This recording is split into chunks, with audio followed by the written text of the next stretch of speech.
everyone. Let us begin this module of Islamic thought and world culture and civilization. Our first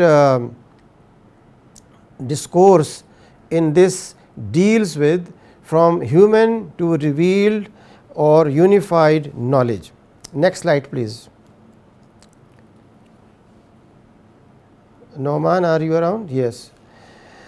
In front of you is the slide, and there a very brief statement is made.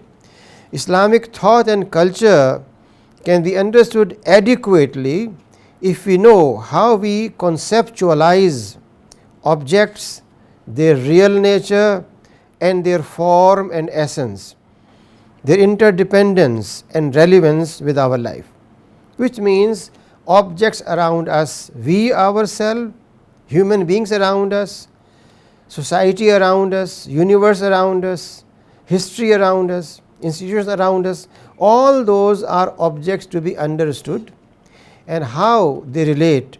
Are they independent, or there is interdependence and relevance with life?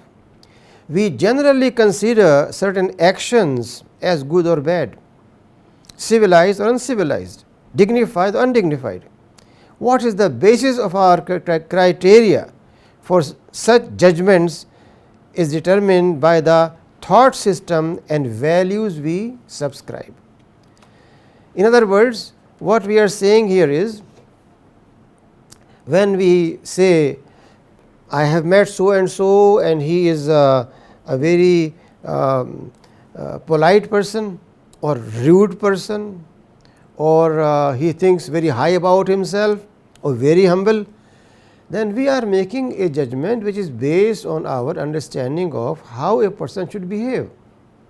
Naturally, if you are walking in office of a person and you find the person's face red with anger, your response will be very much different. And therefore, everything, please switch off your mics.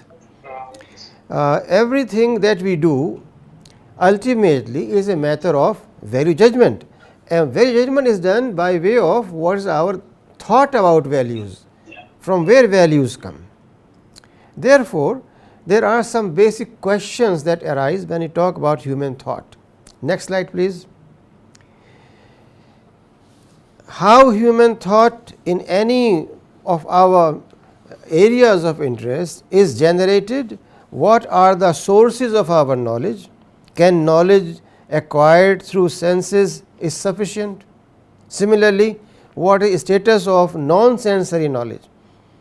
There are areas which cannot be classified as knowledge coming through our senses.